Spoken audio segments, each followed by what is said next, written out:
Hello everyone, I'm happy to welcome you to a session where we discuss Wisława Szymborska's poetry, and we're particularly taking a look at this poem titled Tortures. Wisława Szymborska is a Polish poet who lived from 1923 till 2012. Her fame rests largely in the kind of poetry that she produced. She is also a renowned essayist and a translator. She won the Nobel Prize in Literature in 1996. And this was for the poetry that with ironic precision allows the historical and biological context to come into light in fragments of human reality. In most of her writings, we do find this getting reflected in very intense terms. Her work could be considered as truly world literature because from Polish it was translated into Arabic, Hebrew, Japanese, Persian, Chinese, and of course English, which is the language in which we access Szymborska's poetry. And there is also a Wisława Szymborska award which has been instituted in honor of her literary legacy. Some of you may be familiar with one of her poems published in 2005, which was titled Photograph from September 11. You may be familiar with this image which was circulated in the aftermath of September 11 about a man, an unnamed, unidentified person falling from the building from the top floor and going to hit the ground, and this photograph was captured right in the middle with him in mid-air and falling down with these buildings at the backdrop. So this poem that she wrote, Photograph from September 11, it was extremely popular, and it was considered as one of the most significant renditions of that event. So before we get into this poem Tortures, I will read out this very small poem, Photograph from September 11, which was translated by Claire Kavanagh. This was published in 2005. It's from a collection by Szymborska titled Monologue of a Dog. So, photograph from September 11. They jumped from the burning floors, one, two, a few more higher, lower. The photograph halted them in life and now keeps them above the earth, towards the earth. Each is still complete with a particular face and blood well hidden. There's enough time for hair to come loose, for keys and coins to fall from pockets. They are still within the air's reach, within the compass of places that have just now opened. I can do only two things for them: describe this flight and not add a last line. So this was a very fitting tribute to that iconic image of a man falling from the two towers and the picture taken before he hit the ground. Now we come to look at the poem that we are discussing today, Tortures. Szymborska has often been referred to as the Mozart of poetry. That is the way in which she could bring to life the many things that she saw around her, regardless of whether she witnessed them or not. The intensity with which she felt the many things which were happening in the contemporary society was very, very remarkable. So if you look at this poem, Tortures, it's divided into different stanzas, and what we shall do today is go through this poem and try to look at the important elements and the important themes which are being conveyed over here. Tortures. Nothing has changed. The body is susceptible to pain. It must eat and breathe air and sleep. It has thin skin and blood right underneath, and adequate stock of teeth and nails. Its bones are breakable. Its joints are stretchable. In Tortures, all this is taken into account. This is a poem which refers to the materiality of the body, of human existence. It is talking about tortures, which is very, very material and which affects the body in a physical, direct way. And the fact that she begins with nothing has changed, it distinctly sets the tone for the entire poem. It clearly indicates that things might have changed, governments might have changed, regimes might have changed, and the way in which we live our daily life might have changed, but there are certain things which remain unchanged. For instance, the body. The way in which she describes body, we can see this is certainly universal, certainly timeless. Things were always like this. The body is susceptible to pain. It was susceptible to pain, and it will always be susceptible to pain. And that is what makes torture pretty much timeless and also a constant thing in this world, in spite of how modern it gets, how progressive it gets, and how different and how entertaining it gets. She is deliberately drilling this point that irrespective of things, whether it's prehistoric or modern, it really does not make a difference. Whether it is urban or rural, whether it is archaic or modern, it really does not make a difference because the human body has remained the same and nothing has changed. For the same reason, tortures, the way in which tortures are inflicted, the way in which tortures would continue to be inflicted politically, socially, historically, personally, it would continue the same. And look at some of the very simple things that she is highlighting. It must eat, breathe air and sleep. Regardless of what, regardless of within what framework you are placed, unless the body gets these things, food, air and sleep, the body will just decay and disintegrate. And think about torture in this context as well, how torture could be the denial of good food, the denial of good air to breathe and even depriving one of sleep. And here she begins with this simple point, and as the poem progresses we will get to know that she is actually talking about the violence which is part of the modern world, the violence which was always part of all kinds of civilization, how it was used, how torture was used as a tool to get things done politically, socially and even at a personal level. And by highlighting and by reinforcing, by underscoring the fragility of the human body at the outset, in the first stanza itself, she is setting the tone for this, that there is no way in which one can wish away the fact or get over the fact that the human body is very, very fragile, and any kind of lack, any kind of deprivation can affect the human body very, very intensely. And that, as we know, the violence inflicted on the human body, it continues to be the most standard form, the epitome of torture then and now, irrespective of the changes that have come about. And I also want you to pay attention to some of the words. Bones are breakable, joints are stretchable, and tortures, all this is taken into account. She is also drawing our attention to perhaps the violence in the battlefield. As the poem progresses, we will know that it's more about war, it's more about battle, it's more about these fights for territories, which at the end of it we realize that in these territorial conflicts, in these conflicts for superiority, for conquering, for gaining something which rightfully does not belong or not, what gets affected at the end of the day is human bodies of various ethnicities, of various nationalities. It is never the territory which gets affected, but the human bodies which are inhabiting those territories. She is drawing our attention to this ageless, this timeless fact which continues to remain, which refuses to change irrespective of the refinement and the sophistication and the progress that human civilization, the human society and the human mind itself seems to have achieved. And when she says it has thin skin and blood right underneath, an adequate stock of teeth and nails, the reference to nails is very important. Even if a nail is broken, we know that it will grow back. So here, packed in this one stanza is also this resilience, that there is torture but also this continuing process of growth. You can continue to torture, you can continue to attack and even continue to completely annihilate, but there is also this power, this resilience which forces the body to grow back, the regenerating power of the human body in spite of everything. All of these things are being packed into this single stanza to set the tone for what is to follow. And come to think about, nothing has changed, and think about tortures in that sense. Whether it is from the prehistoric times onwards, or even if we are talking about the contemporary, that today we know that the forms of torture didn't have to evolve radically in radically different terms, because the human body has remained the same. To attack the body, to slay the body, to mutilate the body, the tools used in prehistoric times, they are still handy.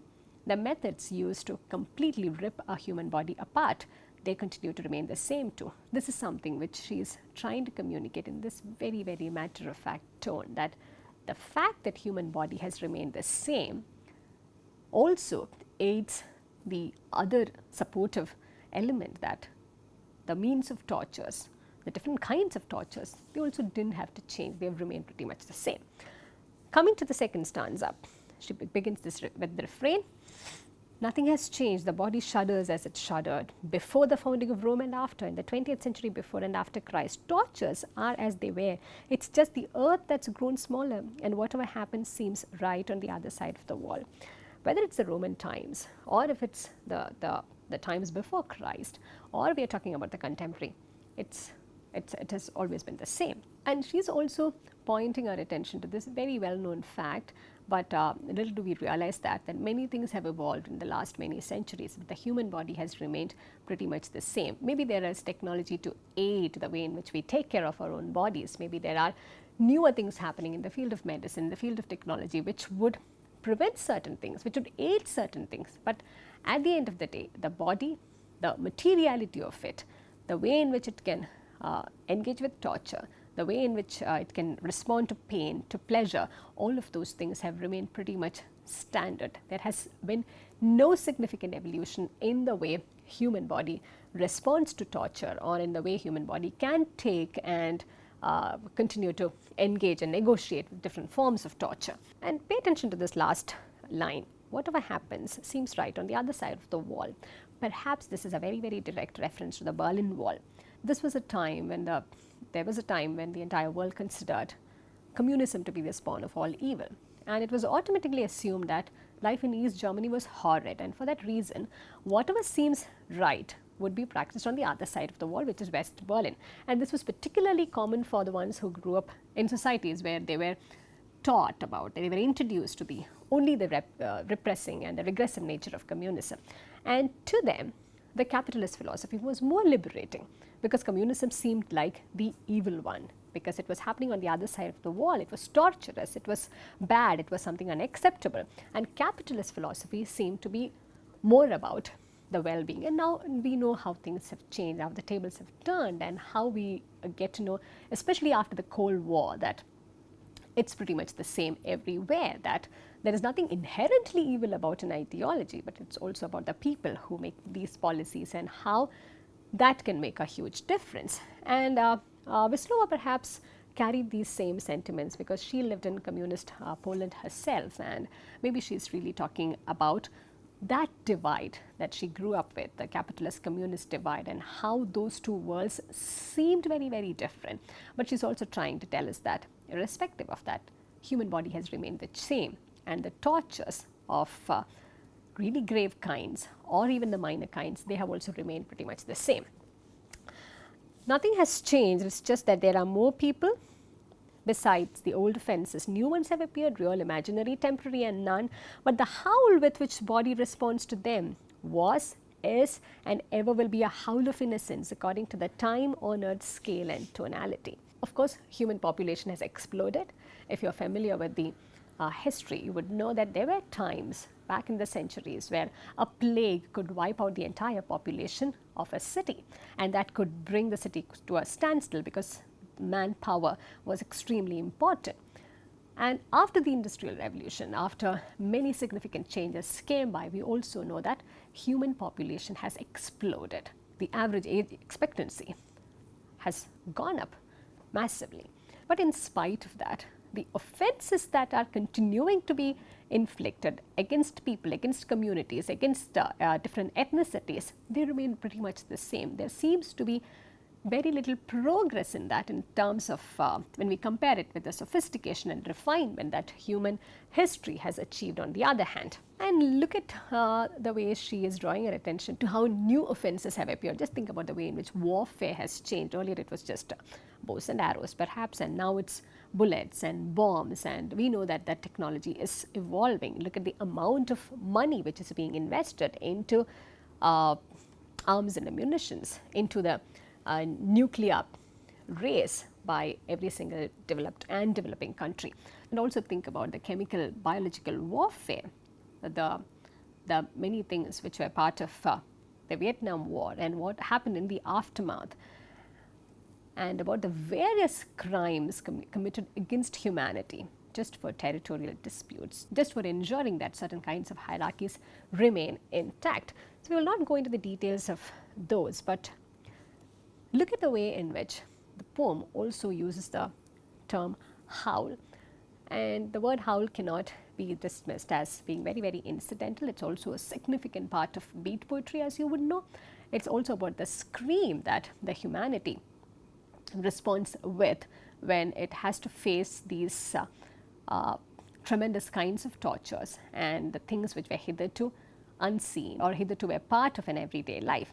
And what is significant here is that while the human body remains the same, while the human body and its capacity to negotiate with pain remains the same, the means of tortures, the methods of tortures, and newer offences which are being committed, the tools which are aiding that process, they seem to be evolving in a more nuanced way as well. There are newer things being developed, there are newer techniques being thought about, while the capacity for the human body to endure the pain, to engage with this torture remains pretty much the same, with nothing, as she says, nothing has changed. And when we talk about war, it's not just the soldiers which are part of it. It's not like the old times where they all went out to war and fought and came back. It's also about the civilians which are getting affected. It's also about the bombs which are falling on different parts of the world, even as we speak now, killing soldiers, civilians, the ones that are part of this and not part of that, the ones which are getting caught in certain situations in different parts of the world. And this is what Szymborska also wants us to think about when we think about tortures of different scales happening across these borders and across these spaces and time as well. Moving on, nothing has changed, maybe just the manners, ceremonies, dances, yet the movement of the hands in protecting the head is the same. The body writhes, jerks and tries to pull away. Its legs give out, it falls, the knees fly up. It turns blue, swells, salivates and bleeds. The only thing that has changed perhaps is time, rulers, different regimes. But whether we are talking about the Roman era or the time before Christ or the Victorian era, or we are talking about the contemporary, the only thing that has actually changed is perhaps the values, the ideals, the norms that each society believes in, the policies and the governments under which various things happen. But beyond that, the composition of, the basic composition of humans, their capacity to endure pain, their ability to respond to situations, their ability to showcase affection, to convey their feelings, that has not really radically changed. And this is where literature and these kinds of interventions really make a contribution, because it is time and again reminding us that there are certain things which stand the same, which has remained the same irrespective of where we belong, irrespective of how we live our lives, irrespective of the situations within which we are placed. And torture, as Szymborska tells us, is one of those things which would also act as a level up, irrespective of the category within which humans are placed. There is perhaps only a series of standard ways in which men and women across time, across space, respond to torture and various ways of pain being inflicted on the body. And when she says the movement of the hands in protecting the head is the same, she is clearly indicating the raw nature of the human soul, which has still remained the same, the protective instinct and the way to the various ways in which one attempts to preserve one's self, things that belong to one, those things have remained very much the same. There is a certain eeriness, a certain painful eeriness that we begin to feel in these descriptions.